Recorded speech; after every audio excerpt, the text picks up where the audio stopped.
E aí, pessoal, tudo bem? E hoje nós vamos iniciar o simulado da disciplina de matemática para a prova do Enem. Como vocês podem ver aí na tela, nós vamos falar a respeito dos conteúdos mais cobrados nos últimos Enems. Vamos iniciar os conteúdos mais básicos e a partir do simulado 2 em diante, a gente parte para as questões mais difíceis, os conteúdos mais difíceis. E agora é só a base mesmo para vocês compreenderem como caem muitas questões fáceis nos Enems e muitas vezes a gente não consegue entender porque a maior dificuldade está em compreender o texto e não a operação em si, tá ok? Então, eu separei algumas questões a respeito de operações elementares, gráficos e tabelas, sistema de numeração, tá? De preferência o nosso decimal, números decimais, algumas questões de razão e também aquelas questões que envolvem razões especiais, como densidade demográfica, velocidade média, escala, que cai bastante, vazão, enfim, essas questões que é cobrado dentro do conteúdo de razão. E temos a probabilidade também, eu já introduzo aqui, a probabilidade é uma razão, não é isso? A razão entre os casos favoráveis e os casos possíveis. E aí a gente fala um pouco sobre proporção, sobre fração, sobre porcentagem e também eu coloquei algumas questões de raciocínio lógico, tá? As questões que não precisam necessariamente do conteúdo, ok? Então vamos ver aqui algumas questões, vamos iniciar nosso simulado. Ok? Vamos nessa. Uma barraca de tiro ao alvo de um parque de diversões dará um prêmio de R$20 ao participante cada vez que ele acertar o alvo. Por outro lado, cada vez que ele errar o alvo, deverá pagar R$10. Não há cobrança inicial para participar do jogo.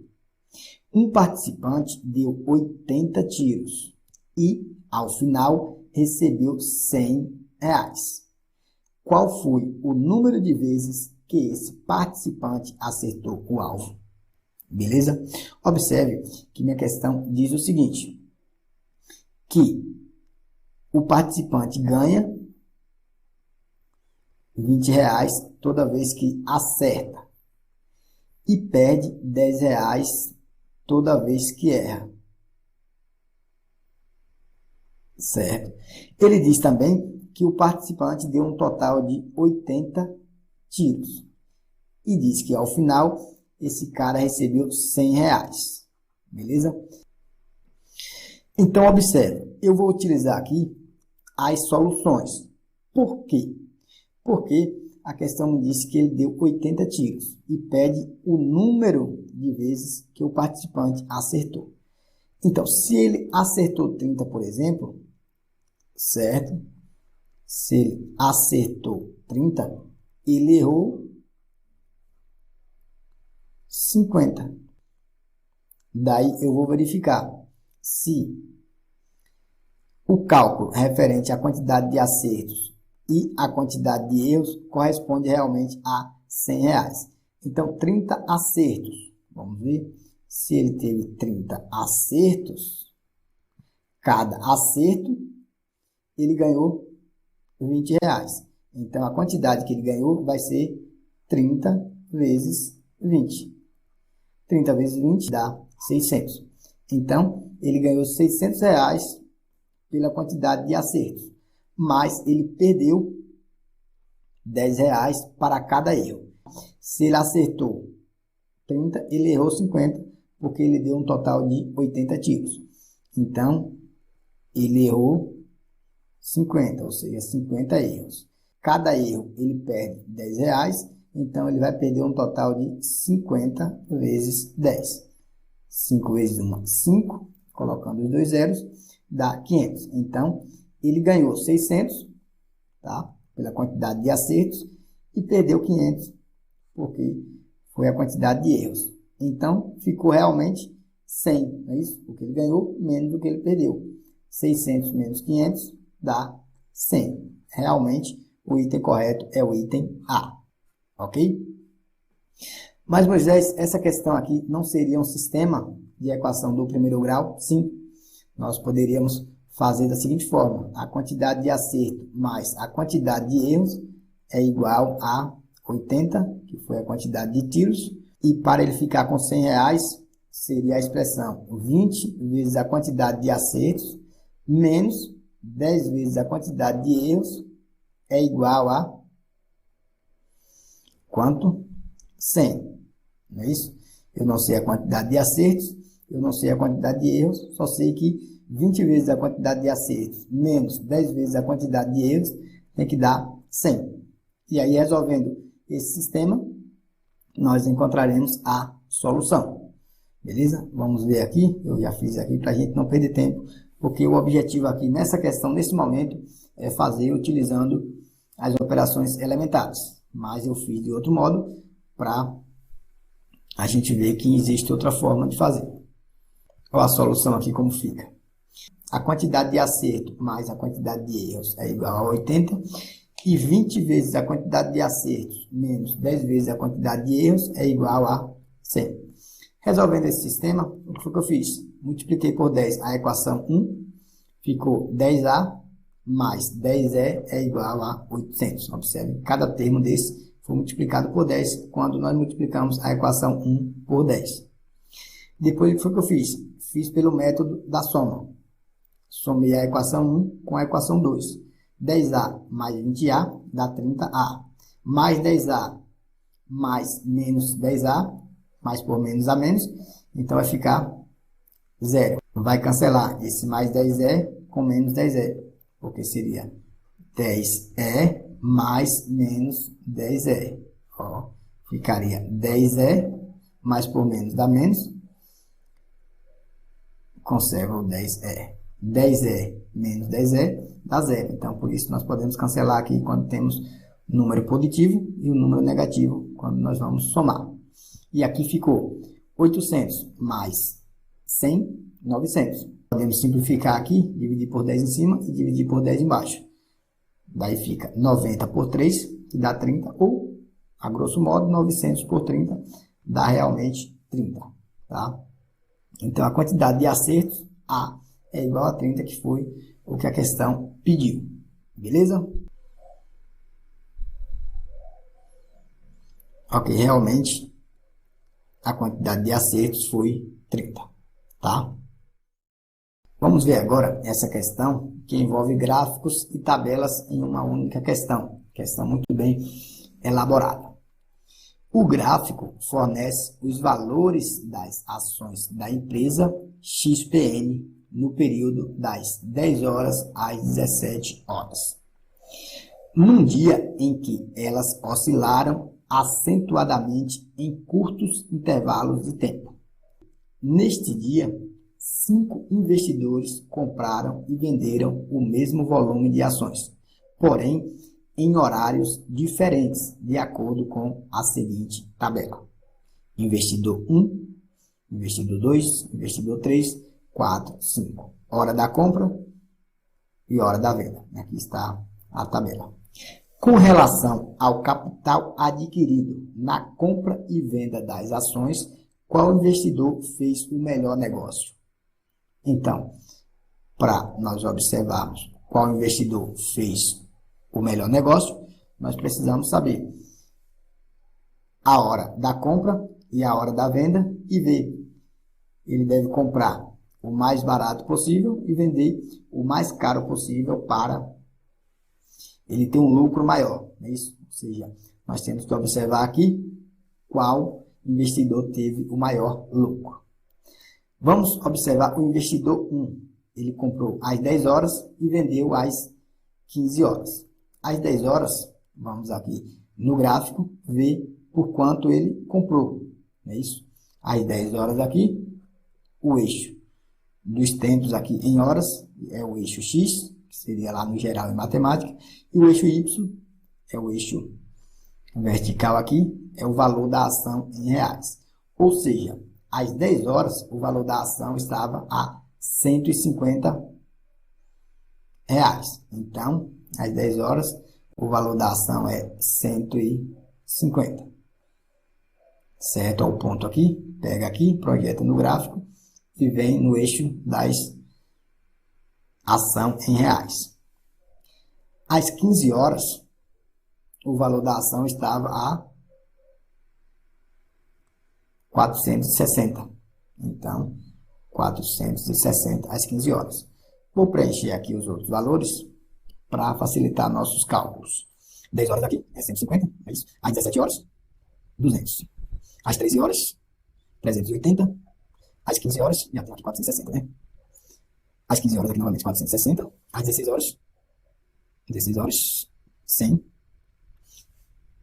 Às 16 horas, 100. E às 17 horas, 200. Pronto, aqui nós já temos todos os valores que nos interessam. Então, o que é que a questão pede? Quem teve o maior lucro? O investidor 1 comprou por 150 e vendeu por 460. Então, teve um lucro de 460 menos 150. Ou seja, o valor que ele vendeu menos o valor que ele comprou. Fazendo essa conta aqui, 0 menos 0, 0. 6 menos 5, 1. 4 menos 1, 3. Então, ele lucrou 310, o investidor 1. O investidor 2 comprou por 150 e vendeu por 200, ou seja, só lucrou 50. Então, já está fora. O investidor 3 comprou por 380 e vendeu por 460. O investidor 4 comprou por 460 e vendeu por 100, perdeu 360, então está fora. O investidor 5 comprou por 100 e vendeu por 200, então ele só ganhou 100. Então, o que fez o melhor negócio foi o investidor 1, que ganhou 310. Portanto, item correto, o item A de avião, beleza? Então, observe, questão tranquila, questão bem elaborada, envolvendo gráficos e tabelas. Beleza? Vamos nessa. Vamos agora fazer essa questãozinha aqui, que envolve sistema de numeração decimal. O medidor de energia elétrica de uma residência, conhecido por relógio de luz, é constituído de 4 pequenos relógios, cujos sentidos de rotação estão indicados conforme a figura. Aqui está a figura: milhar, centena, dezena e unidade, ou vindo de cá para cá, unidade, dezena, centena, milhar e assim por diante. O nosso sistema de numeração decimal normal. A medida é expressa em quilowatt-hora. O número obtido na leitura é composto por 4 algarismos. Cada posição do número é formada pelo último algarismo ultrapassado pelo ponteiro. O número obtido pela leitura em quilowatt-hora na imagem é, observe o seguinte, que a questão me diz que cada posição do número é formado pelo último algarismo ultrapassado. Observe que o algarismo da unidade, ele se desloca no sentido horário. O algarismo da dezena, ele se desloca no sentido anti-horário. Da centena, sentido horário, e da unidade de milhar, sentido anti-horário novamente. Tá? Então, vamos aqui seguir o sentido que o relógio está andando e observar o algarismo da unidade. Daí, o último algarismo ultrapassado foi o algarismo 4. Então, na minha solução, o último algarismo do número da leitura tem que ser 4. Então, só tem 4 na letra A e na letra B. Então, nós já podemos cancelar a letra C, que não tem 4 no último algarismo. O último algarismo é 5. A letra D também. O último algarismo é 5, então não me serve. E a letra E não me serve, que o último algarismo é 2. Daí, a gente já pode saber que só será a letra A ou a letra B. Vamos para o algarismo das dezenas. Sentido anti-horário agora. O último algarismo ultrapassado aqui foi o algarismo 1. Ele está andando agora no sentido anti-horário. Então, o algarismo da dezena tem que ser 1. Então, nós eliminamos o item B, que o algarismo da dezena é o algarismo 2, tá? Então, a alternativa correta é a alternativa A, é o item A para essa questão. Só terminando, vamos terminar aqui para fazer a questão. Agora observe que nós já poderíamos passar para outra questão para não perder tempo. Como nós estamos fazendo o simulado, nós podemos confirmar direitinho aqui, até para nós pegarmos a prática, tá ok? Mas lá na prova não pode perder esse tempo. Já achou a solução eliminando as alternativas, pode passar e fazer a próxima questão. Beleza? Mas vamos terminar aqui, porque aqui é simulado, é para fixar o conteúdo direitinho. Aqui, para descobrirmos o algarismo da centena, nós vamos seguir o sentido horário. O último algarismo ultrapassado foi 6. Aqui realmente é o algarismo 6, o algarismo da centena. E o algarismo da unidade de milhar, o sentido do relógio é sentido anti-horário. O último algarismo ultrapassado foi o algarismo 2. Realmente, 2614 é o número que forma essa leitura aqui. 2, 6, 1 e 4. Item A.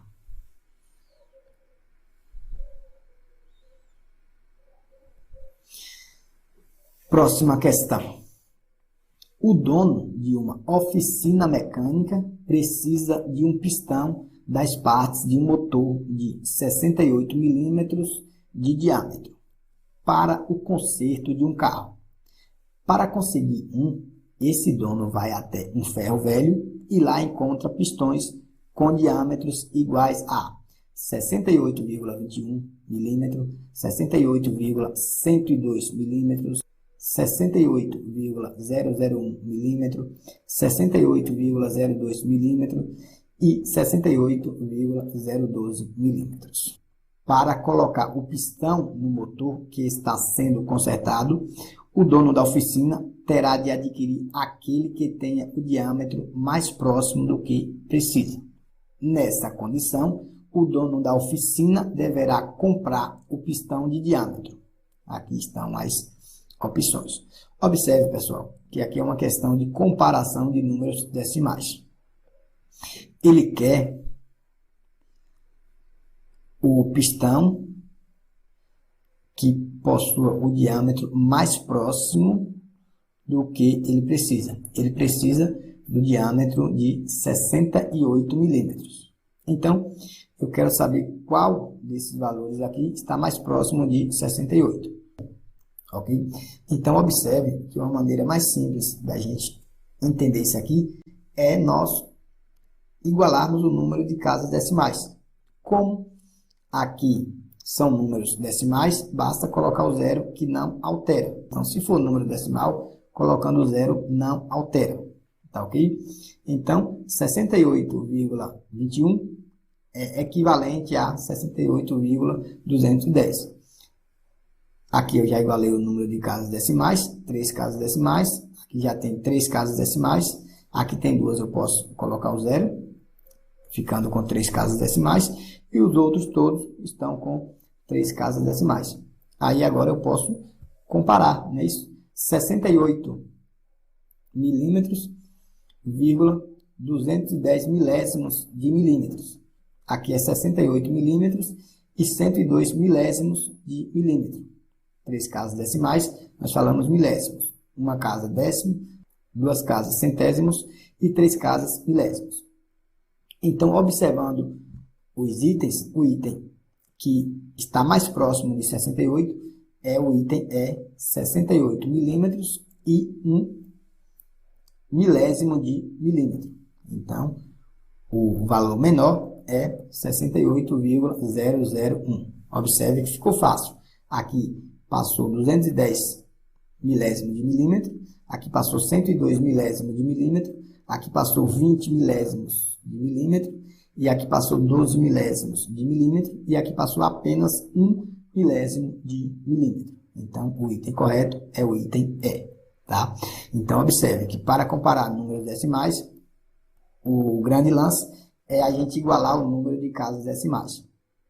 Como são números que possuem vírgula, você pode colocar tantos zeros quanto precisar para você comparar, que não altera o valor, não altera a quantidade, tá? Próxima questão, vamos lá. A cidade de Guarulhos, São Paulo, tem o 8º PIB municipal do Brasil, além do maior aeroporto da América do Sul. Em proporção, possui a economia que mais cresce em indústrias, conforme mostra o gráfico. Tá ok? Aqui Brasil, São Paulo Estado, São Paulo Capital e Guarulhos. Fonte IBGE, isso aqui não vai interessar, mas as informações no gráfico basicamente são o título, tá? Nós temos que observar o eixo vertical e o eixo horizontal, tá ok? E observar os tamanhos dessas figuras aqui, que vai ser as informações que nós precisamos, beleza? São Paulo aqui, por exemplo, possui 14,76%, tá? O crescimento da indústria, tá? Então aqui, se não tivesse, nós vimos aqui, projetava aqui no eixo, observe que 14,7 está realmente menor do que 15, mas como deu aqui, ficou bem mais fácil, a gente já tem o valor exato, beleza? Vamos lá, analisando os dados percentuais do gráfico, qual a diferença entre o maior e o menor centro em crescimento no polo das indústrias? Então, ele pediu só a diferença entre o maior e o menor centro em crescimento. O maior, nós sabemos aqui que é Guarulhos, e o menor é São Paulo, capital. Então, a diferença entre o maior e o menor.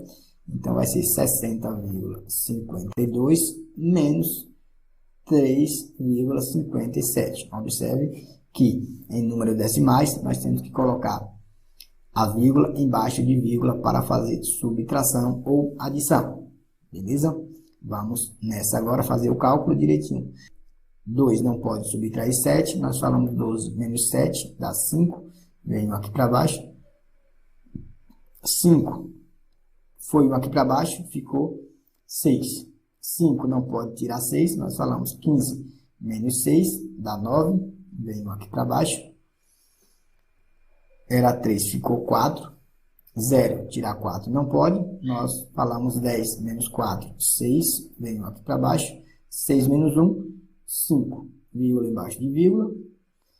Portanto, fica 56,95. Item correto é o item C de casa. Ok? 5 marcas de pão integral apresentam as seguintes concentrações de fibras, que é massa de fibra por massa de pão. Marca A, 2 gramas de fibras a cada 50 gramas de pão. Marca B, 5 gramas de fibras a cada 40 gramas de pão. Marca C, 5 gramas de fibras a cada 100 gramas de pão. Marca D, 6 gramas de fibras a cada 90 gramas de pão. Marca E, 7 gramas de fibras a cada 70 gramas de pão.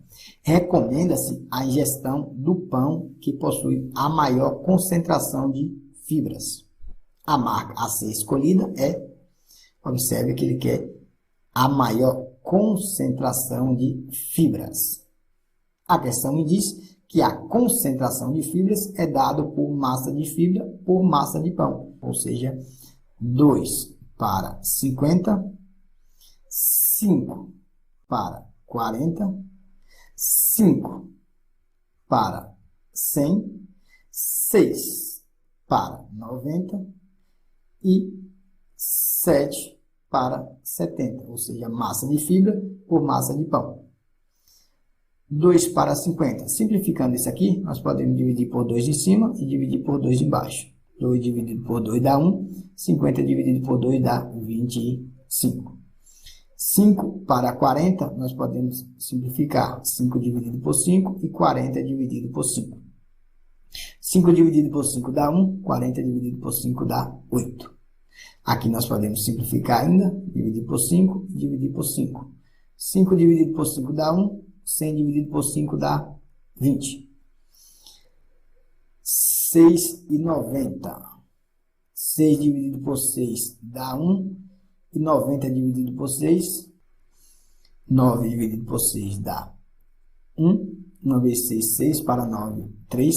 Coloca o 0. 30 dividido por 6 dá 5. 5 vezes 6, 30 para 30, 0. Então, vai ficar 90 dividido por 6 dá 15. E 7 dividido por 7 dá 1. 70 dividido por 7 dá 10. Ou seja, quem é maior? 1/25, 1/8, 1/20, 1/15 ou 1/10. Observe que os numeradores são iguais. Aqui é uma razão, mas nós podemos pensar como se fosse uma fração.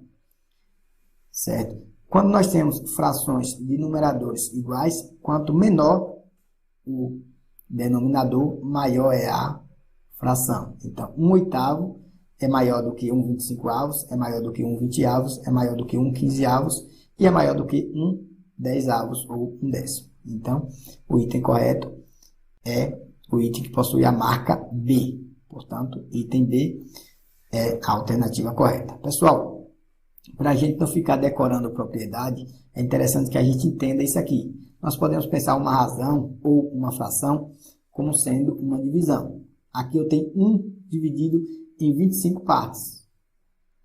Certo? Aqui eu tenho 1 dividido em 8 partes. Aqui eu tenho 1 dividido em 20 partes. Então, nós precisamos entender o seguinte: quando nós temos uma quantidade, essa mesma quantidade, quanto maior o número de vezes eu divido ela, menor será o tamanho que vai caber para cada pessoa. Por exemplo, se eu divido 1 para 8 pessoas, eu tenho um valor. E se eu divido para 25 pessoas, eu terei um valor menor. Tá? Então, isso que a gente precisa entender. Porque quando nós estamos trabalhando, às vezes nós não lembramos dessas propriedades. Então, pensa assim na divisão. Se eu tenho o mesmo valor, se eu divido para uma quantidade de pessoas pequena, vai caber uma parte de um tamanho. Se eu divido para um monte de pessoas, vai caber uma quantidadezinha menor para essas pessoas. Ou seja, frações de numeradores iguais, quanto maior o denominador, quanto maior o número de pessoas que eu divido essa mesma quantidade, menor será essa parte que vai caber para cada pessoa. Beleza? Então, esqueceu a regra? Pensa a ideia de divisão. Tá? Frações de numeradores iguais, quanto maior o denominador, menor a fração. Como ele quer a maior razão ou a maior fração será a que possui o menor denominador, porque eu divido para uma quantidade menor de pessoas. Beleza? Então, não esquece disso. Ou, uma outra maneira é nós transformar em número decimal. Dividir o numerador pelo denominador é uma outra possibilidade. Ou encontrar frações equivalentes, tirando o MVC, todo aquele procedimento lá. Então, existem várias formas de fazer essa questão. Tá? Mas nesse caso aqui, estava numeradores iguais. Tem que lembrar que quanto menor o denominador, maior é a fração. Aí a gente ia fazer tranquilo. Prosseguindo, vamos lá.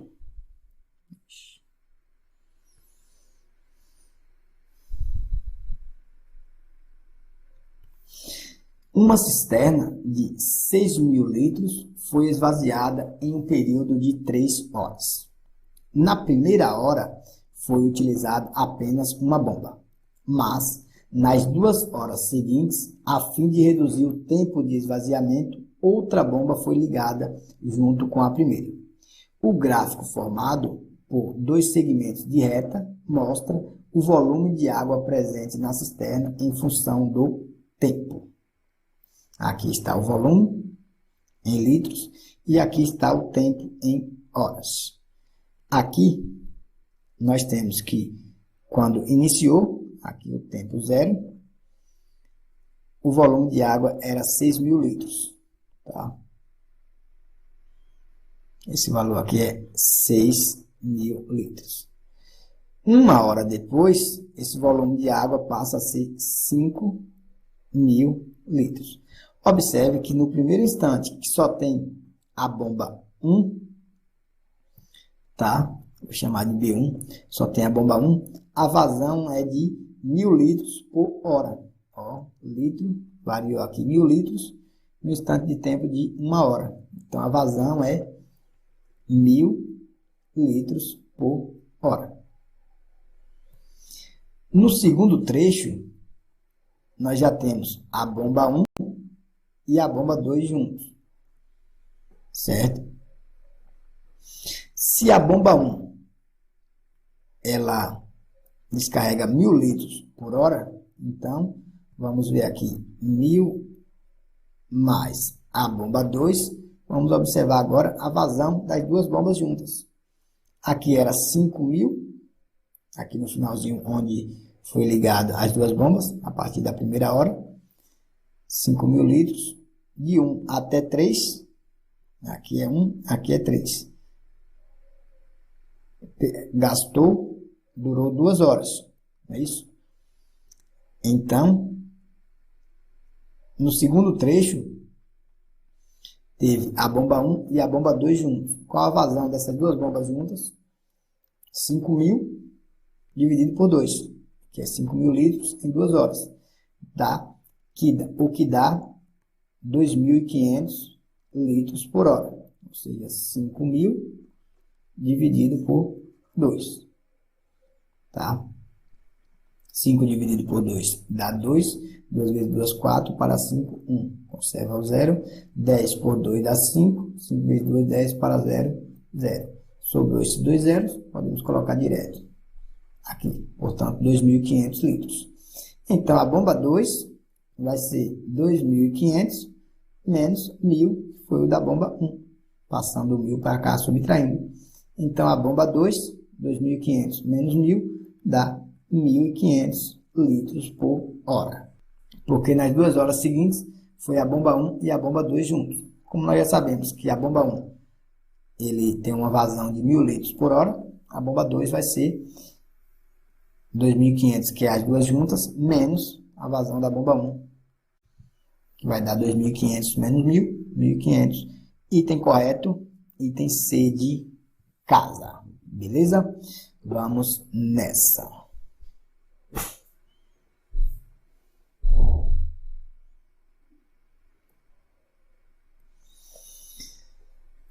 Próxima questão.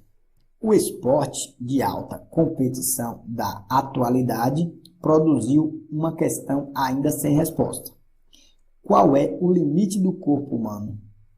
O maratonista original, o grego da lenda, morreu de fadiga por ter percorrido 42 quilômetros. O americano Jim Karnazes, cruzando sozinho as planícies da Califórnia, conseguiu correr 10 vezes mais em 75 horas. Um professor de educação física, ao discutir com a turma o texto sobre a capacidade do maratonista americano, desenhou na lousa uma pista reta de 60 centímetros, que representa o percurso referido. Se o percurso de Dean Karnazes fosse também em uma pista reta, qual seria a escala entre a pista feita pelo professor e a percorrida pelo atleta? Observe que ele pediu a escala. E diz que o professor desenhou na lousa um comprimento de 60 centímetros. Então, nós sabemos que a escala é o comprimento no desenho, tá? Sobre o comprimento real. O comprimento no desenho foi 60 centímetros. Agora, nós precisamos descobrir qual o comprimento real em centímetros, tá? A questão me diz o seguinte, que esse cara conseguiu correr 10 vezes mais, tá?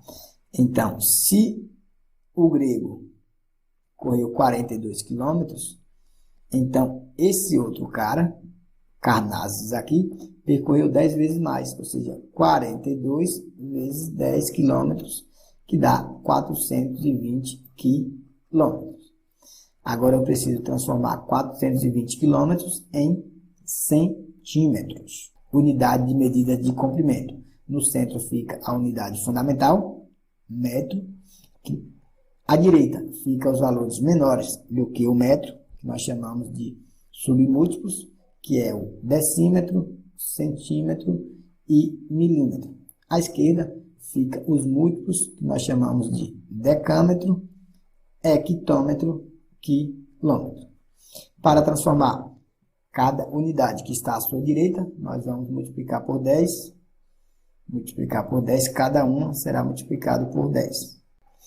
Ou seja, se nós quisermos transformar quilômetro para centímetro, é o que nós estamos procurando, nós temos que multiplicar por 10 5 vezes. 1, 2, 3. 1, 2, 3, 4, 5. Ou seja, basta acrescentar 5 zeros. Então, 420 quilômetros é igual a 420 e colocar 5 zeros. Daí, 420 quilômetros equivale a 42 milhões de centímetros. Simplificando isso aqui, 60 por 10 dá 6. E isso aqui dividido por 10, basta cortar um zero em cima e um zero embaixo, que significa dividir por 10. E finalmente a escala, agora eu vou dividir por 6. 6 dividido por 6 dá 1. 42 dividido por 6 dá 7. Observe que eu vou fazer só o 42 e colocar os zeros.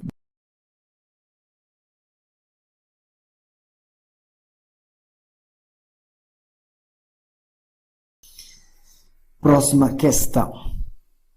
O mapa ao lado representa um bairro de determinada cidade, no qual as flechas indicam o sentido das mãos do tráfego.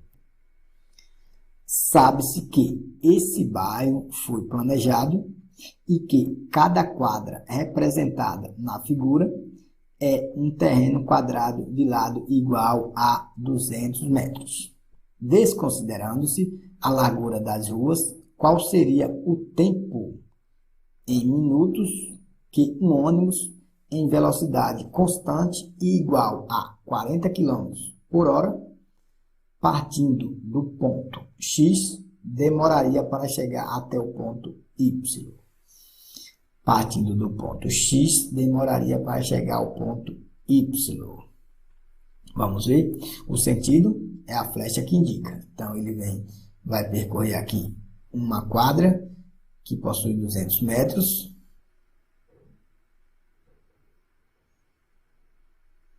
Duas quadras aqui.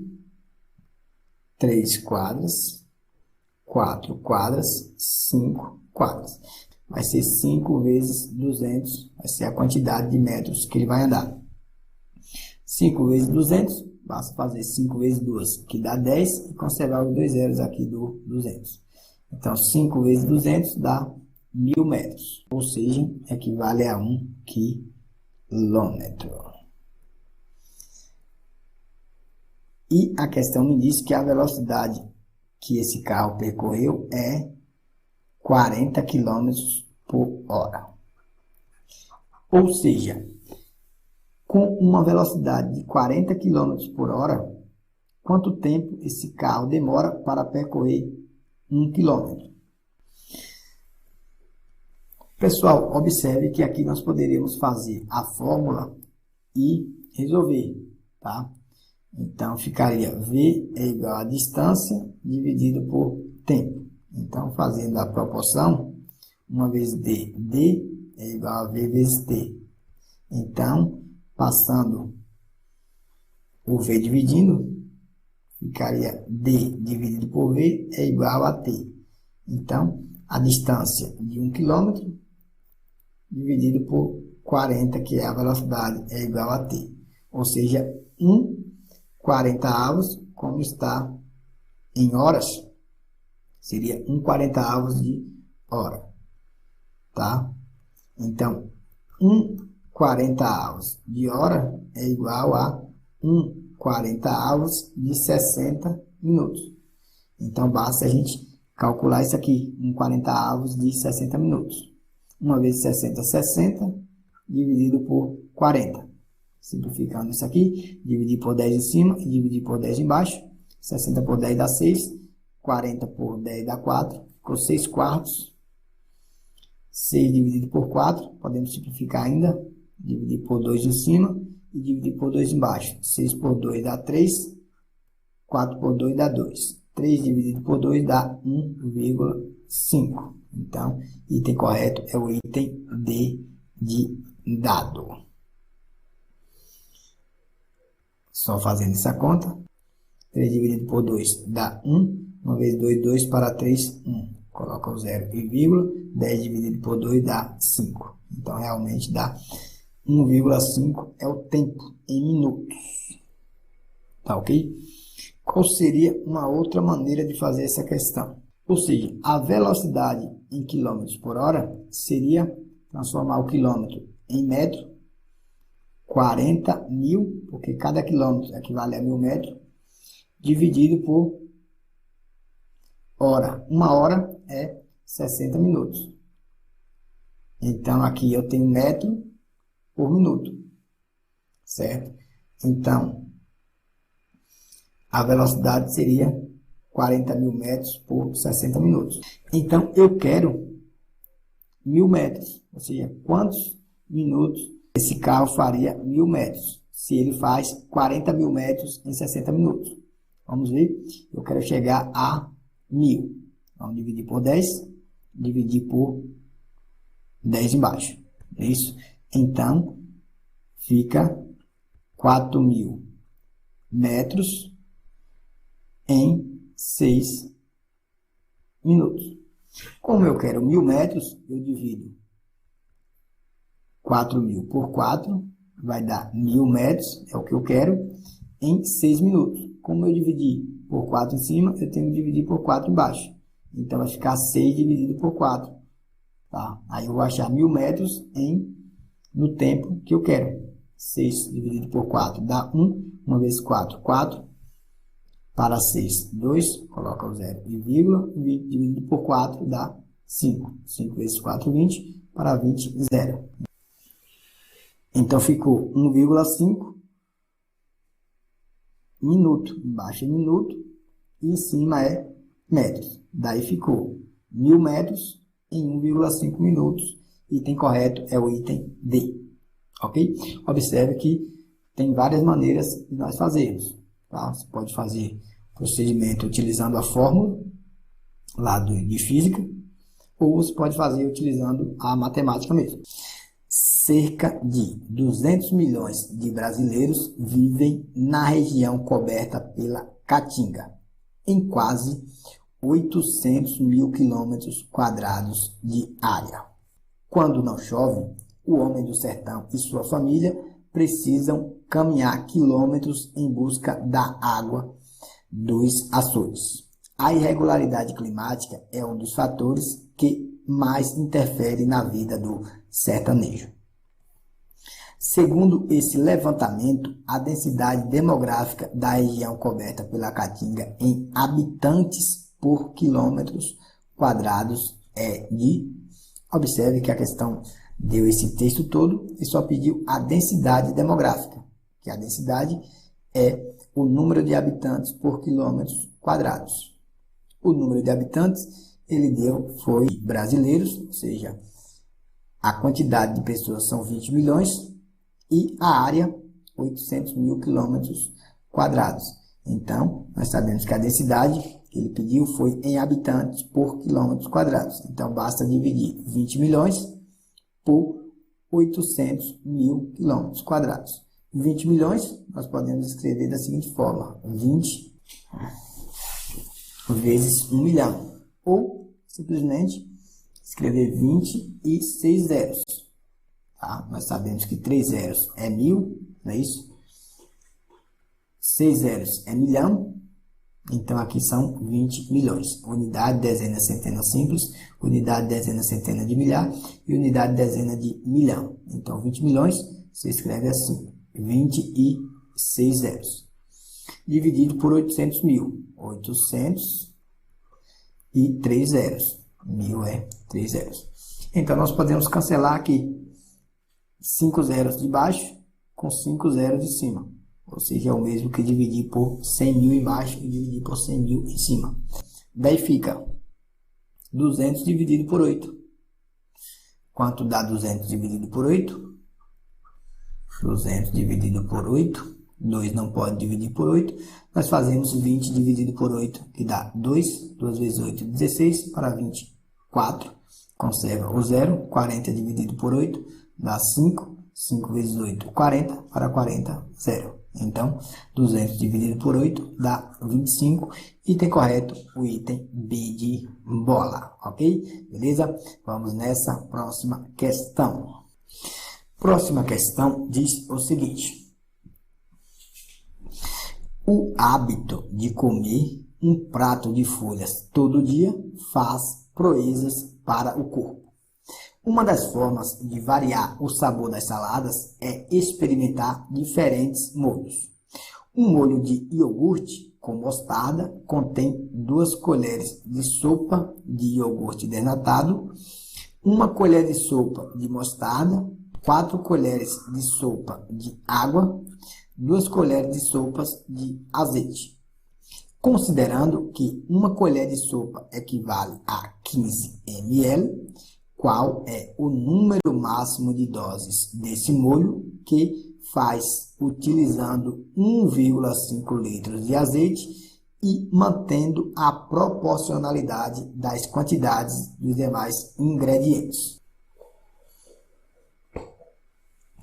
Pessoal, observe que essa questão não ficou muito claro se essa receita que ele deu foi para uma dose, mas é isso que nós precisamos considerar. Diz que um molho, ou seja, uma dose desse molho, a questão diz um molho, certo? Nós temos que considerar aqui que uma dose, tá? Esse molho nós devemos considerar como sendo uma dose, tá? Ou seja, para uma dose você usa 2 colheres de sopas de azeite, ou seja, 2 colheres de sopas de azeite equivale a 30 ml, porque cada colher equivale a 15 ml, tá?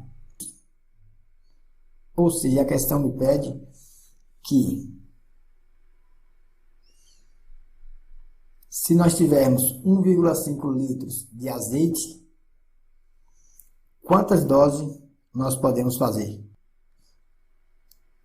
O que é que nós temos que observar aqui? Saber quantos ml cabe dentro de 1,5 litros.